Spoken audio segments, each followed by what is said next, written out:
Alex Waiswa Mufumbiro mwogezi wa kipina cha National Unity Platform era gwe tuli naye ensonga zitembesebwa ati president we yayogera nti tewali revolution ya bwannakyemalira etabeera mu bwongo bwa diaspora eyamba okisooka mu exposure okuba translated mu bantu beeka Kayongo ojja kwesanga nga eri omuntu alowooza nti okuvuga ekkubo ly'ettaka kintu si kibi. Emyaka 4 bavuga ttaka kakati gwe omugambo tanti kibi. Ontegedde? Juzi nali ne mutabani wange naga nti tewali buzibu kuvugira ku ttaka nga kibi nnyo naga nti kisoboka ttaka liri buli wamu. Ni wano tosaga nti kibi nga buli wamu waliwo ki ettaka kati omwana akuzaalaba ttaka nabinnya mu nguudo kubanga tewali wano mu kibuga oli atula eri nagamba nti ye kubanga bali abasulanga ekkololo basulangayo ekkololo nga bakolayo era nga beesimisaayo naye abaana baabwe bo bajja ne bawamba kololo yali atekeddwa nga residential y'abekibuga abamazeeyo naye abaana bo ne bajja ne bawamba 40 years down the road abaana baabwe tebasobola kumaintaininga kololo era bamufudde mabaala kati ne kololo naye bw'ogendayo weewuunya former residential area kati mabaala gashisha gankola nga bintu byonna nga bomanyi nti mabaala naye yali designated high end residential area y'ekibuga. Ontegedde. So eyo effect gye twogerako ffe tuli bagumu era tuli bavumu nti ekyasinga okubeera ekikulu mu byonna ebiriwo kwe kutuwa obukulembeze bwe twali twetaaga obwa His Excellency Robert Kyagulanyi Ssentamu. So role of the diaspora nene nti bye balabye basobola obiguza abeeka eri gye bawangaalira waliyo okugoberera amateeka n'okusitula eddoboozi eri bali ababakulembera kubanga bakola ebitundu 75 ku buli 100 ku ngeri gavumenti za Africa bwe zitambulamu.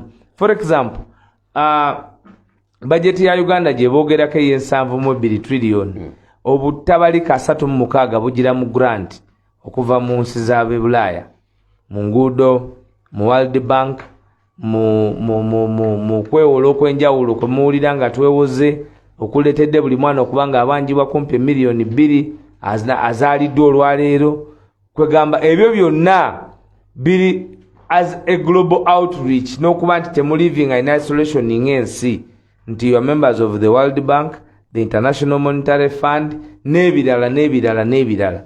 Kakati diaspora yeyoka esobola okunegotiatinga nakyemalira obutaba na abilities zisuffocatinga bannansi kwerwanako. Kategere bulungi nnyo kamala okuva mwadhani awo tetuyinza kuddamu nagamba. Okay.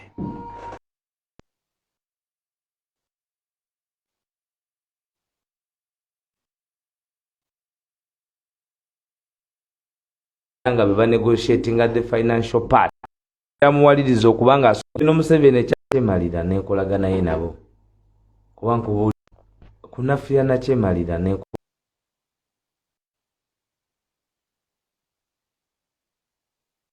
tuli ba members aba Commonwealth tuli ba members aba ratifying endagaano nyingi, the Rome Statute, the United Charter of Declaration on Human Rights, tuli ba member aba UN.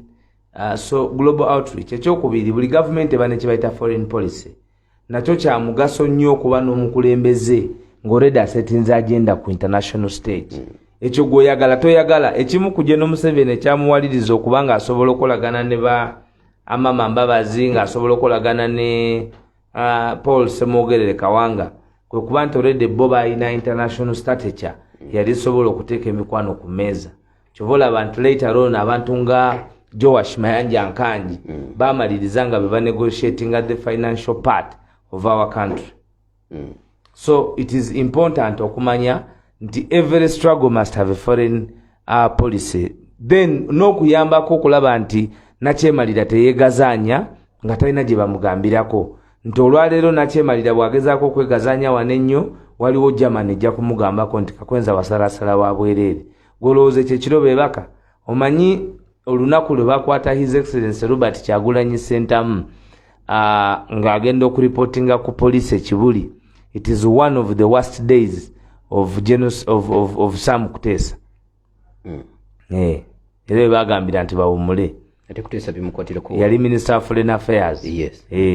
Masimu ge yafuna ku olwo mukutte waaki subiri ya Uganda mukutte lyaki amasimu agava ku embassy zonna gwe z'omanyi CIA, FBI ntega bamubuuza okutte waaki bulijjo oli mutemu kuba yali yasiiga white tewabaddeewo kintu kibadde kizibu nga ku defensinga General Yoweri Kaguta Museveni na bulyakebwe na bikolobero byo ku bannayuganda nga ku international level. Naye kati oluyira e Bulaaya lwakwata era tuba tulina okwongera okunyweza natti okusitula bannayuganda. The role of Ugandans living in diaspora is a pivotal role in the downfall of the dictatorship of General Yoweri Kaguta Museveni. Sente eziweerezebwa wano over $4 billion of revenue ezijja wano mu Uganda bwe butabalika bumeka. Bwe ngamba 4 billion oba ogenda mu butabalika nga 12. Of the national budget nga gwe poolu yo kyesobola okuyingizaamu obutabalika 36. Kati toyinza gamba nti abantu abo kubanga wano family emwe bano omuntu omu ali ebweru ne biggwa byonna. Okuziika balinda ye ne waba yeebasenga ali mu America nti owaye twafiiriddwa balinda ye akole ki? Abeere mu nsonga. Because the economy in Uganda has crumbled. Ntero gamba abantu mu diaspora nti mwate twandirwanye nnyo babuulirira kubanga mwe musinza okusitula omugugu omuki omunene omuntu ab'oku mu family bw'oba oyogera nabo amaziga ge balina ag'ebyo ebibatuusiddwako wano mu Uganda amataka gaabwe ganyagiddwa with impunity kubanga bamanyi tebaliiwo bazimbye ebizimbe tebizimbiddwa beesize family members tebabayambye bagezezzaako ne mu bye bafunye ebyabo abantu ba gavumenti bazze babitaddeko ebigambo bingi nnyo babibatutteko. Wano waliwo omusajja yava e Zambia yafa n'okufa. He was a doctor retired. Yajja avuga motoka ye kuyita Namibia, ava Namibia something like that. Bamuchunya paka kufa. Okay? Kakati tosobola gamba nti abantu abo tobeetaaga. Ekyokubiri balina exposure. Ekirala bagezi nnyo. Ffe bwe tugenda eri tusisinkana abantu ab'enjawulo bayingini abenyonyi abakola mu makampuni ge twegomba Microsoft ng'akola Microsoft era nga y'omu ku bakegezi munnyo abakwatagana ne parts ezo ezikola computer mu nsi yonna ng'atuula wali mu Seattle. Abantu abakola investment banking ez'Amerika in $1 million be bantu betwetaaga because eggwanga lirina kutambulira mu future terina kutambulira mu past. Kati ffe obuzibu bwe tufunye emyaka 4 bano tebatufuze bufuzi myaka 4 batuzize mabega myaka ameka. Nkugambye omuntu eyagenda e Bulaaya emyaka 2 emabega 3 amanyi nti Kololo kibuga ky'abagagga era osobola omuguzaayo ebbeeyi naye nga Kololo gaafuka mabaala kubanga abaana baali tebasobola kubisustaininga tosobola kunyagulula n'olowooza nti byonyaguludde ogenda kubanga okujjako nga noono omuyigiriza okunyagulula. So the role of the diaspora is very important. They knock doors bakonkona ku nzigi ez'enjawulo. President wagenda e Bulaaya era Abannayuganda abawangalira e Bulaaya bayambako mu mirimu okutambula egy'enjawulo. And in the National Unity Platform kyanjawulo okuba twafuna omwagala w'abangi yaggula abantu bonna amaaso bantu bali involved. Ffe kankubuulire lwakuba nti ffe twesalako naye banjagala Australia, banjagala Japan, banjagala Saudi Arabia, banjagala London, banjagala Copenhagen, banjagala everywhere. Mirimo gya ggwanga. Era mbawulira nti ate it is not easy okujjako nga oli akikunnyonnyodde. Era nze omuntu gwe neewuunya ye His Excellency Robert Kyagulanyi Ssentamu Ngobi. Mwewuunya. That man is very hard working. Sikolangako na muntu mukozi nga Kyagulanyi Robert Ssentamu by'okujjako nakyemalira. Mawu yali akola. wema omuleke kati ate ye oyinza okuga nti yali akola nga results zaalinawo zezo zaalaga kati nina wenjagala kyenkugamba ki eŋŋende ezo si nyangu eŋŋende ezo si ki si nyangu omuntu oga nti abadde mu bbanga essaawa 24 nti ate mu wiiki 2 si ssaawa 24 okulambula ebibuga ebyo okubimalayo nti nze lwe nagenda mu America ffe twesala kutuga nti kisoboka time ba tulina okuddeko kola emirimu kubanga state ziri 52 bakwagala mu state 4 ezikakasiddwa nti tulinamu obuwagizi obw'enjawulo state ameka okutuusaayo enjiri tetubudde tewali so kyova olaba nti tuwaayo ennaku ntono 10 okulaba nti tukwasaganya diaspora yonna era twagala okwebaza president kubanga omuliro ogukumibwa mu diaspora okwekalakasa okubeera mu embassies kakati gwe tomanyi nti wano ambassador omu amemukamata kwa Siriwale amemukamata kwa Siriwale ya chini waiswa amawulire g'okusindikiriza bambasada ba Uganda abatukiikiridde n'okukuuma ekitiibwa kya Uganda emitalo w'amayanja mwe abali mu lutalo lwa struggle oba mu lutalo lw'enkyukakyuka tekibakosa nga ate basajja bamwe babatika babakomyawo ku butaka ate kitukosa gwomanyi obuswavu obuli ku Uganda kwaga amawanga agama nava wano nenkubulira ekiri ekata nti waliwo baki Bafilipino baba nkubulira mazima tulina ogenda kwembase mu Uganda n'ofunirawo ssanyu representation ya Uganda kati ne bagamba nti ono Mayiga abadde ye yateeka kasino mu embassy yagiteeka mu Chinese Kayongo kati wano ku Masigidi ne bakukwata emmange emanju nga muzanya Chinese naye yateekamu amatatu ambassador tisiye ambassador amse embassy najiteeka Chinese kano kafuna kano tekafuna Dubai bategerera kunkune omusajja ebintu byakola nga bamukubya amatatu tebamutegeera asiba Man United ambassador nti naye byo survival alina okubaako mu bulamu obuteebereza Arsenal anaagoba taagobe ambassador w'eggwanga lyammwe byabadde byaddala ate kati nkugambye bamudikiralize baatikana mutikke alina kuba nakusookera mukomera kuba that is criminal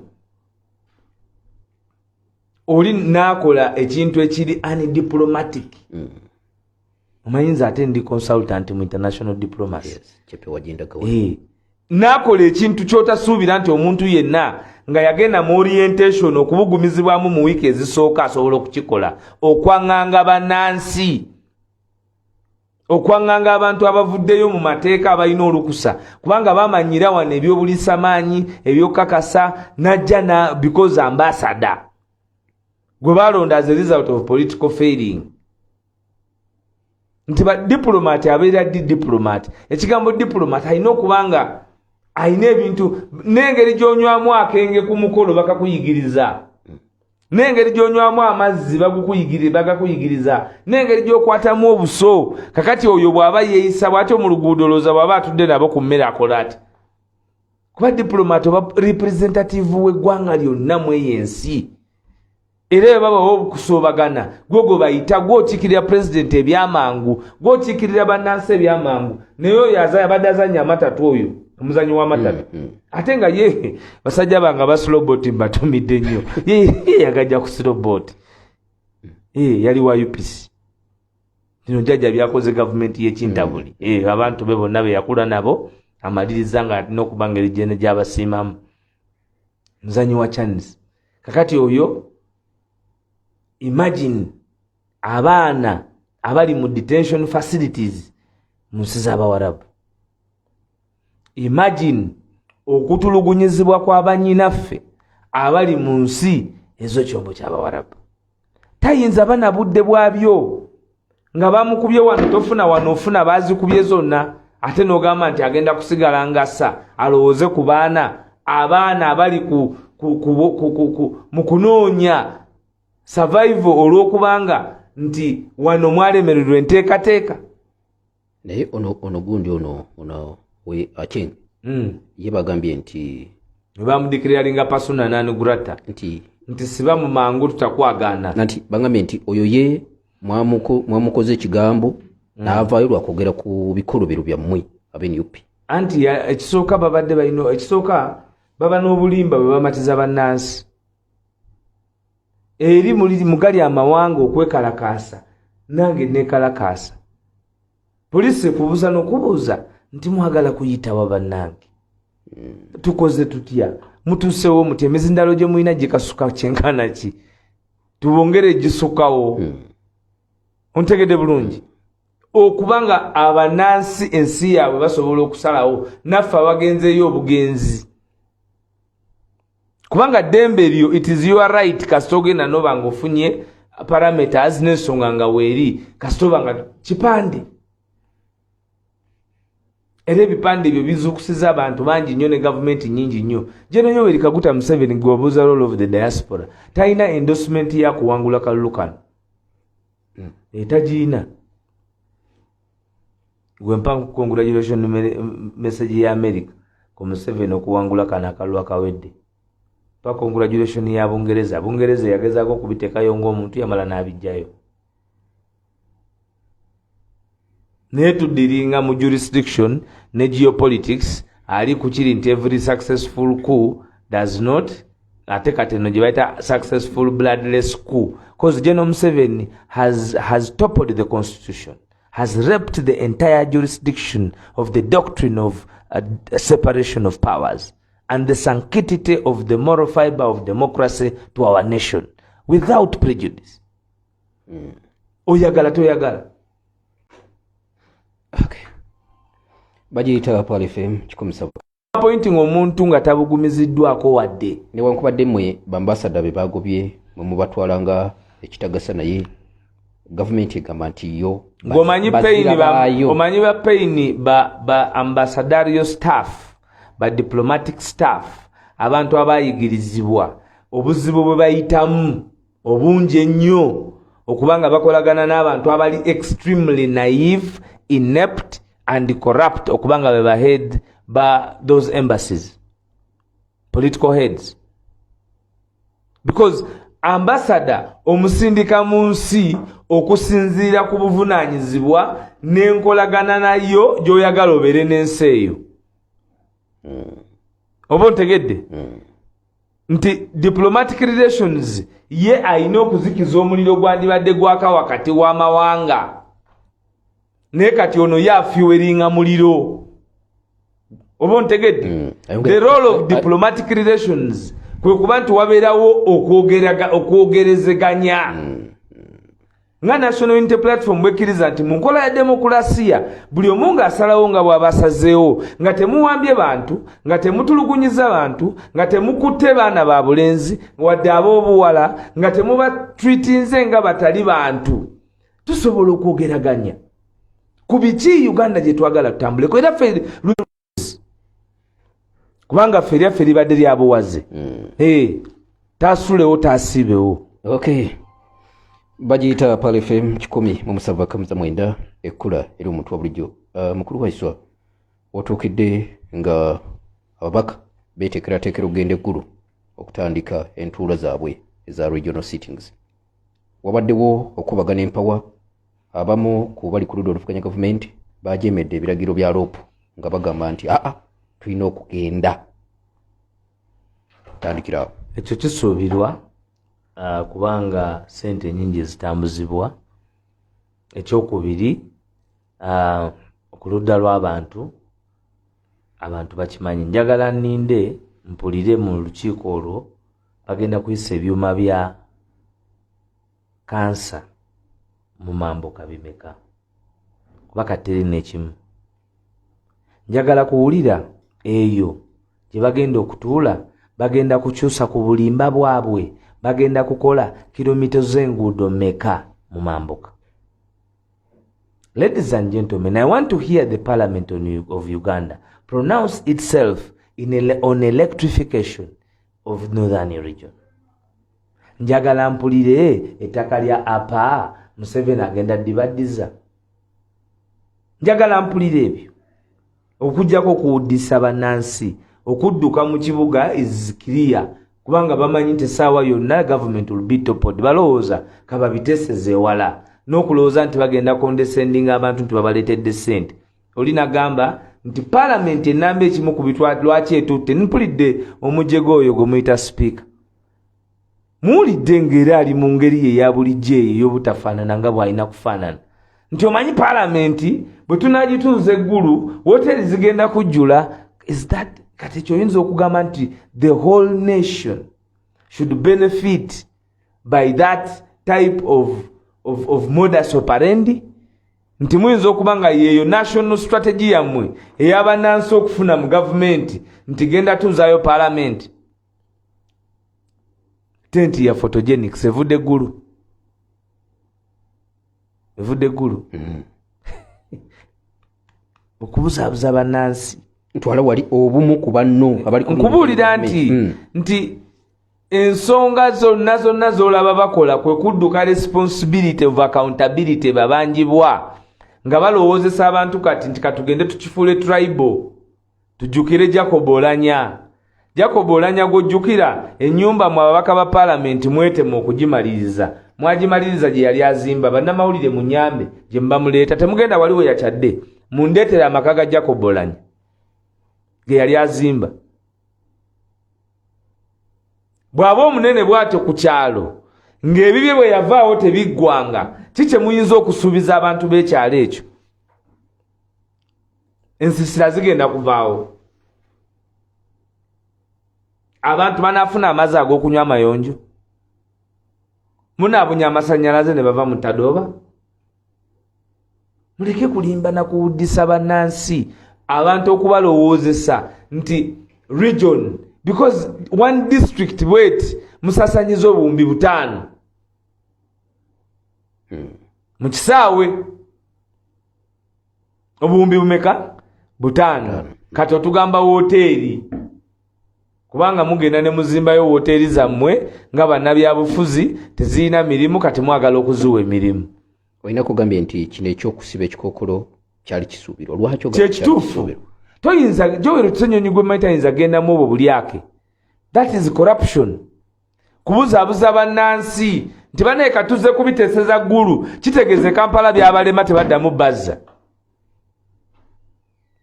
Bwe baba babibatika ebbanga lyonna nti mubireete e Kampala ne bibalema we baazimba ebizimbe ebiyisa byonna.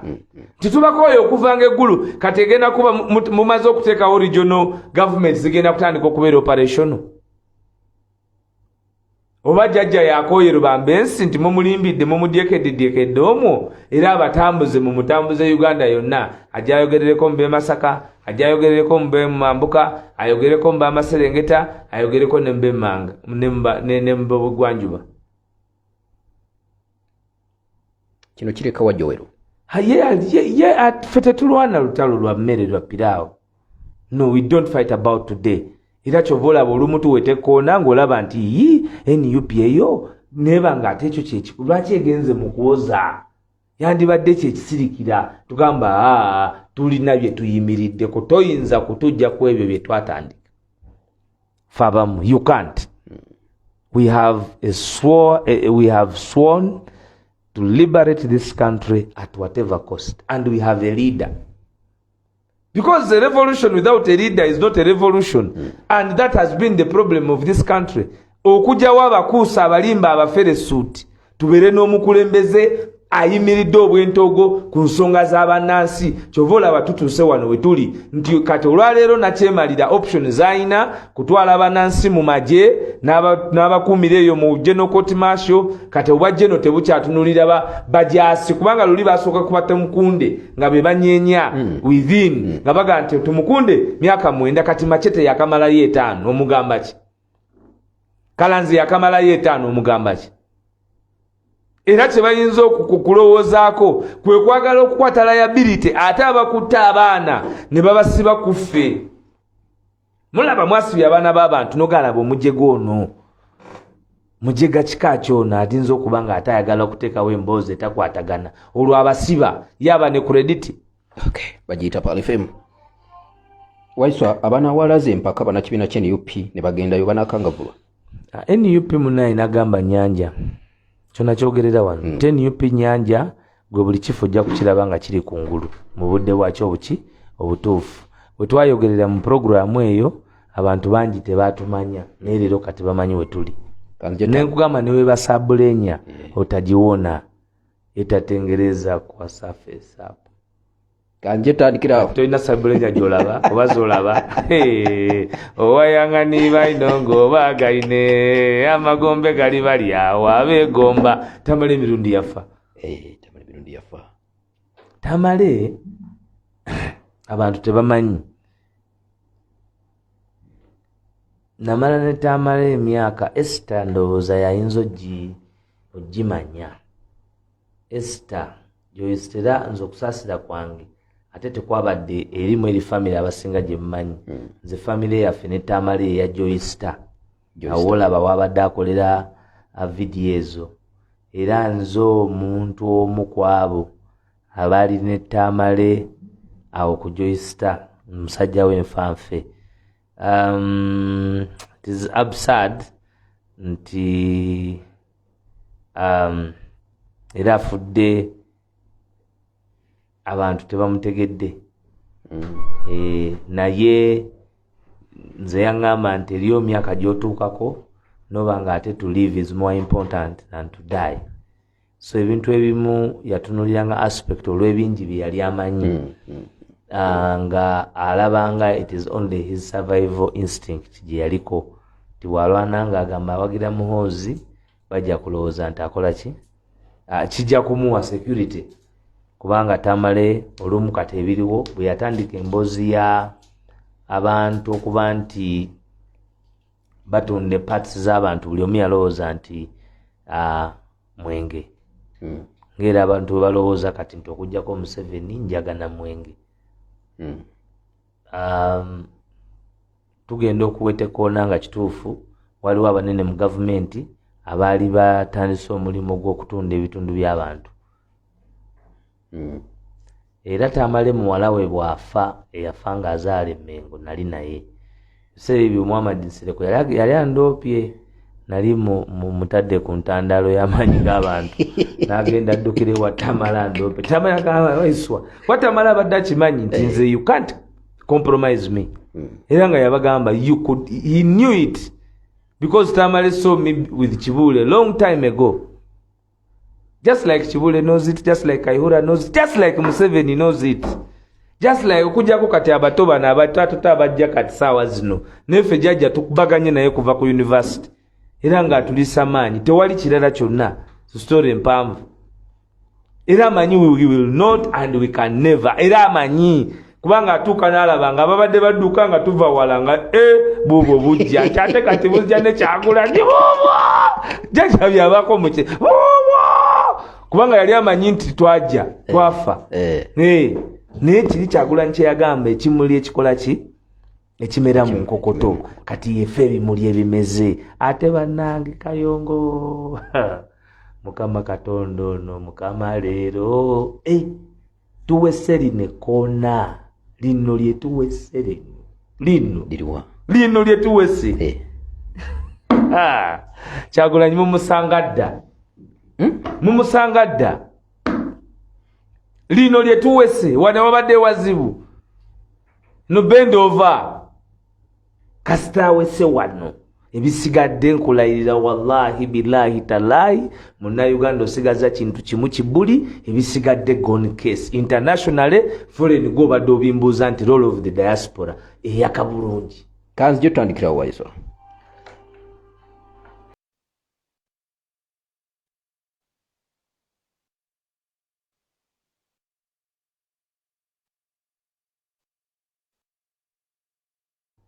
Ampuliriza era aga eri 07 ekya Mwami Tamale emirundi tiimu ya Joyster kitalo nnyo n'abantu bangi abadde ne knowledge gye tumufunamu naye kyamukisa mbi nti abantu bonna abakulu batufuddeko ng'era tetufunyeemu kyakuyiga nti batukozesezza era ne batusuula ku jirikiti. Alina akatabo, obutabo bwe yawandiika obusinga yabumpanga ng'oluusi tanaba nabuteeka ku market. So kitalo nnyo kyatamala emirundi, Mukama Katonda amusaasire byamusobako, era ku luno ndowooza muzimu gw'engeri gye yatusuubira nti gujja kuba weeguli gutambulire mu kitangaala ky'okununula eggwanga Uganda. Bagiyita Pal FM. Waiswa twalabyeko president w'ekibiina ky'NUP nga wubyeko olubu lw'ekigere mu Kiteezi. Kayongo naffe oluusi bitusukkako ampuliriza. Biki bye mwalabye Kiteezi era ki ekyabadde kibatutera? Kayongo abantu baafa. Kituufu ekyo nkimanyi. Naye nga baafa bisaaniiko. Rubbish. 40 years. Rubbish. Yatta abantu. Kasasiro yabombolokoka natta abantu. Bw'aba yabombolokoka. Kuba waliwo ne theory egamba nti bamu precipitating okubumbulukuka. Kyonna kikiri wabaddewo reports ez'enjawulo ezisukka emyaka 10 egy'emabega ku nsonga y'awantu awo. Bwe bawandiikira ekiwandiiko myaka 10, emyaka 10 gye tuyise General Yoweri Kaguta Museveni yawamba City Authority okuva mu bannansi, kubanga ya introducinga act ya KCCA n'agamba nti Lord Mayor Lukwago n'abalala baali bagenda kubeera ceremonial, n'ayambula byonna n'abyezza. Era olwaliro mu Kampala oyinawo baminisita aba babiri, oyinawo bamuyita Kyofa Togabye, omulala bamuyita Hamisa Kabanda. Naye gwe bw'obanga wasinkana ku Kyofa Togabye oyinza okumuwa okubanga ye minisita w'ekibuga.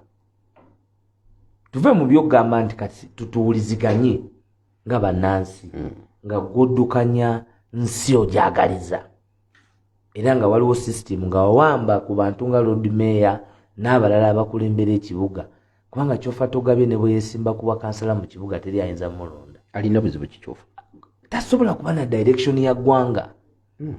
Kati wuuyo anti nga minisita Kasasiro yassa abantu.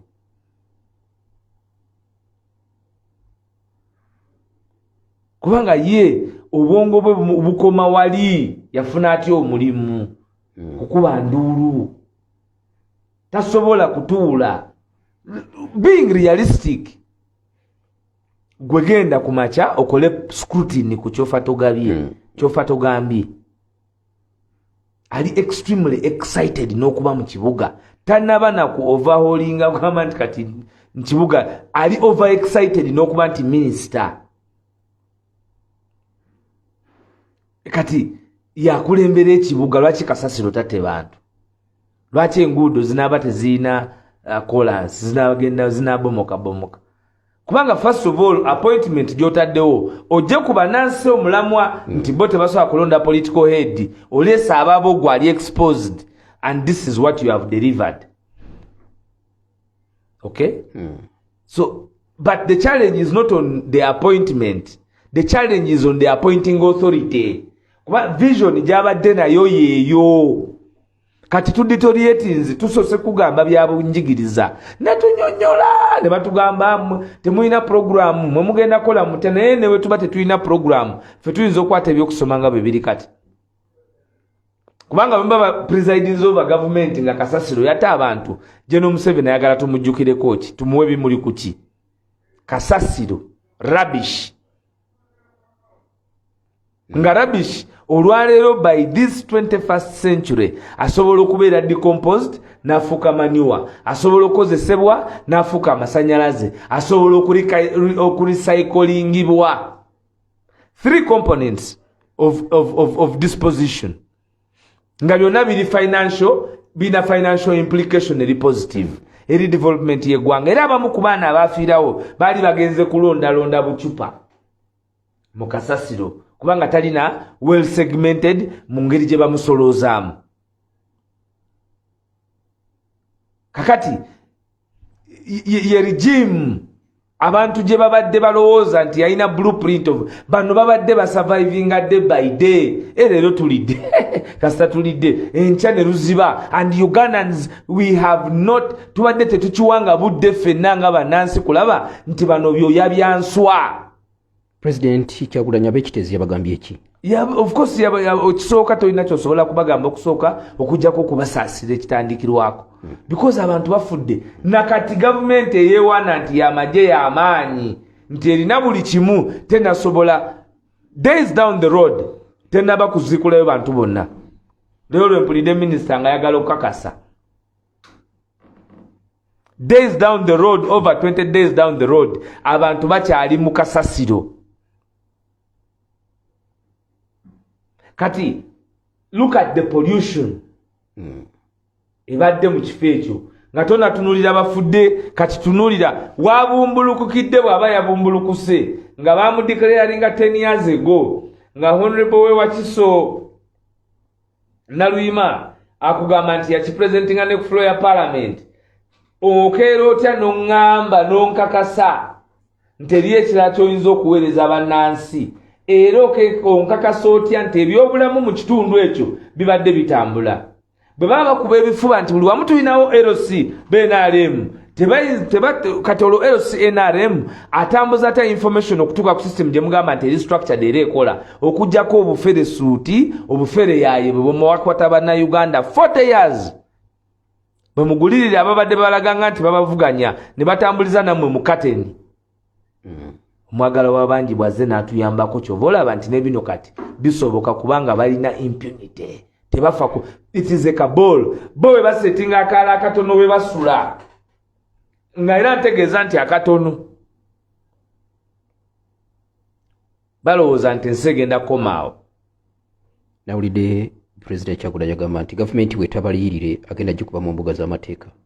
Byonna tusobola okubikolera byonna ffe tukola ekisoboka kiri mu minzi zaffe nenga lwaki twandituusaawo because abantu bwe batu babanga bafaayo ne bayisa plan zaabwe ne batambuza ebintu byabwe ne bafuna ebyapa toyinza keera ku makya n'obasindikiriza busindikirizi nga mwakola akakundi mwe ne mutwala kumpi billion 1.5 nga mugiyita land compensation. N'abamu gavumenti egamba waliwo abeesenza mu kifo kya kasasiro batya ekigambo ekyo kyabwewuusa batya era nga tetunayogera ku beesenza kati okubumbuluka kwabadde kutuufu kubanga owulira omukulembeze ayogera nga ye ebirowoozo abikomya mu P1 naye nga ate omwana balina ogenda mu P2. Okay. Otegedde kubanga kakati okubumbuluka kutuufu kubanga waliwo abeesenza oba agamba nti byandibumbulukuse nga tewali bantu kyagezaako kugamba nakyo kiba kyamagezi nga mukulembeze beba abatufuga abagala otutwala mu nsi yonna. Jeje emyaka 4 egy'obugayavu bwa Nakyemalira Lubambensi Jjajja Yoweri Kaguta Museveni 40 years of laxity bye basasudde bannansi mu Lubigi bafa ekiteezi bafa everywhere impunity of the highest order mu nyanja batibwa. It's impunity. Buno bulimbo bubaddewo obw'okuwangalawo everyday kankubulire gwolowooza nti abasomanga budget nga basoma enguudo ze zimu nakati tebaliwo. Gumanye emyaka gye bamala nga basoma oluguudo lw'Eyindo Lwambakoti Budondo myaka lufukunya kuva nze nga ntegeera 2001 kakati oluguudo olwo twaluyisiza wapi olw'enakawuka wapi kubanga bannayuganda beetaaga bo kubuulirako nti bano babadde just baatukwata ajja n'akubuulira nga ye bwe yalwana ennyo ne mufuna otulo otutwasa kubanga kankolageyo akantu kano gwe bwe oyagala okutegeera gavumenti eno enkola yaayo bweti bwefaanana ate leero omunansi giwulirizo gitegeere bulungi nabagamba nti ekola ebintu kifuula nnenge nembaga eno gavumenti egenda kumalako ebyewungula nembaga nti feye busoga abasoga okukyawa Museveni paka kati bwe bamukyawa ne bwalikola ata ne bwalipepeya ne baani byebintu byeyabakola n'abatuma okulima emiyembe ne balima olwo bavudde ku lumonde bwe bamala okuba nga bavudde ku lumonde n'abagamba nti ate obusaanyi bwe bubadde businga obusaanyi ne buli ati emiyembe kakati n'abajjaawo kugamba yazza abawanyisiganya obusimizi bwalya bwa miyembe onfuna bulungi kakati abo n'alaga nti ate bagenda kumwagala ddi kati n'ava ku ebyo n'akeera ku makya amaze emyaka 10 ng'agamba bannayuganda nze my problem is sciences bannayuganda nga bakakasa era ntugamba hafe abaana baffe ffe bawaiswa abatalinamu sciences tugenda kukola tutya abaana tukubakuzizza buli mwana b'omuyita nga biology chemistry physics tubagobye ku byafaayo buli dakika omugamba biology chemistry physics abaana basomye mu bulimba bw'abadde atadde ku bazadde sente mpitirivu ezisasulwa batuuse ku kaguwa basomye obusawo mu sente nyingi myaka egi baagala kujja mu field baweereze bannayuganda avuddeyo agayita alina sente abasawo bangi nnyo besasulire. Can you imagine oyo mukulembeze abateetaaga jjeeke y'abannansi. Okay. Bajiyita Pali FM 17.9 ekkula eri omuntu obulyo waiswa. Naina bilioni 5 tusibule gwanga. Ez'abantu ogenda okuwutamu supu. Eggulu. Bagende bawutemu supu e Masaka. Okunaaza ebikolobero by'obulyake. Ebyokunyunyunta ebyokwegeziwaliza ku bannansi. Tosobola boboko yes this country kati go walulida olutabaalo lwaliwo sina lutabaalo obujega wakati w'omuko n'omwana nabagamba nti ile program emezimya kati kyekyo kyewo kyemuwulira yennyini naye avayo n'akuba endulu kubanga ne bagamba bali abali mu kakundi program emekwama yafa mfute waliwo project yonna kuba bamanyi nti ali akulembedde mu mitima gy'abantu ye Kyagulanyi Robert Sentamu ekyo tekikyuka. Kakati olwaleero obawulira oli agamba munne nti oyo mutamivu nnyo neeka tebamulaba ng'ekyoziira kyokka mwe kyemwagala okuza bannayuganda nti mwambaza yunifoomu y'amagye si bigambo bya Waiswa ebyo bya mu nnyumba nti omwana oyo mutamivu nnyo taata omwana oyo kyova olaba yonna bayitanze omuko kono nti ate taata omuko gw'oyimiridde nayo tetufunangayo mubbi alinga ye nti ensi eno ndabye babbi balimu akikugamba ye commander in chief of the armed forces twamuwa emidaali gyonna naye nakugamba nti ogwo omwenge gw'abalasha omanyi guli musiraamu neryo omwenge gw'abalasha gulireeta ebizibu mu ggwanga Uganda naye ng'olunaku olwaleero kubanga gujja kutuleetera ebizibu omwenge gwe ate oluguma konyaka wabalasha konyaka naye omukulu buli bwanywa konyaka oyo tayinza kuba kirala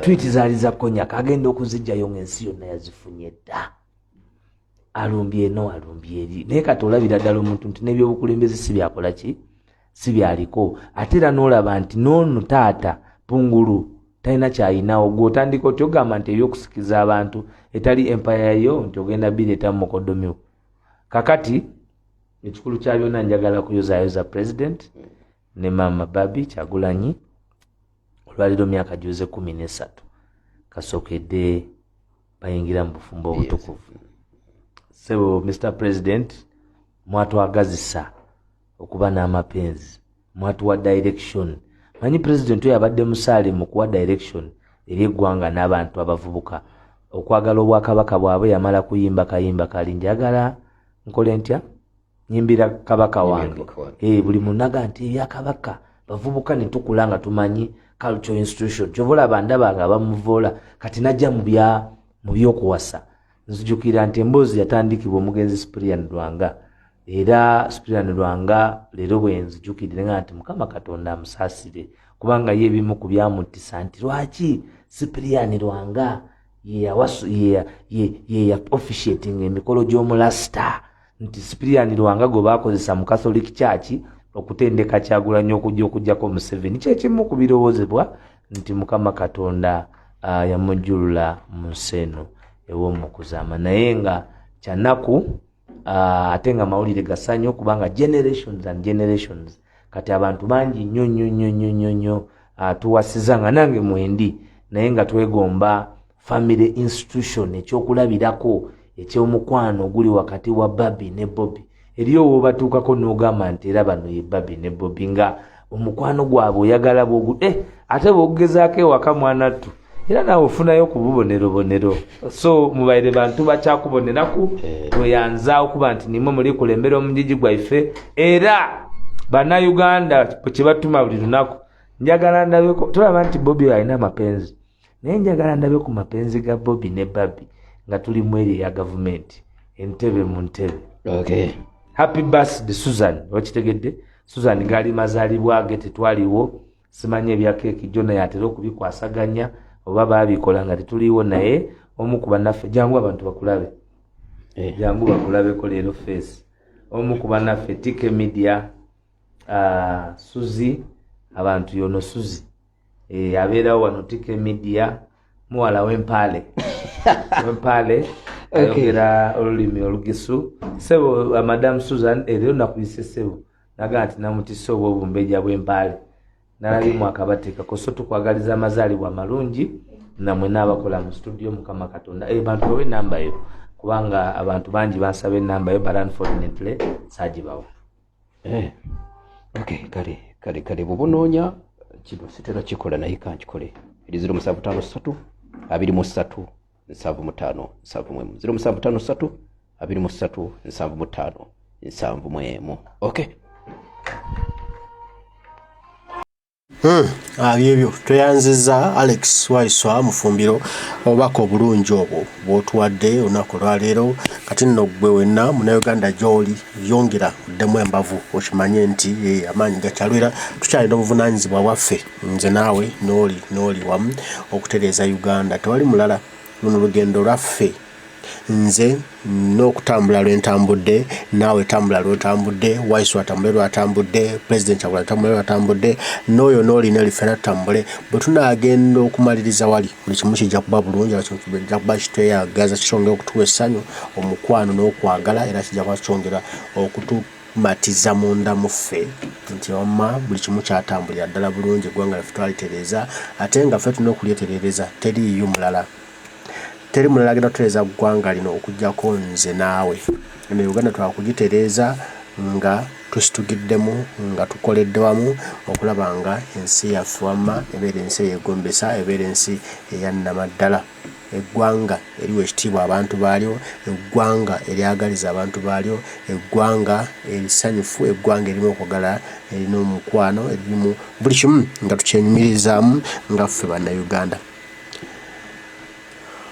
Buzibu bwe tulina eyoka bwa General Museveni buli asituka okulwana okulanga General Museveni obukulembeze bwe bukoma mangu tusobola okulaba nga tufuna obukulembeze ate obunaatuzimba otutwala mu nsi ensuubize. Mbaagala nnyo Omukama Katonda abakuume tujja kuba tuddamu banange mweraba.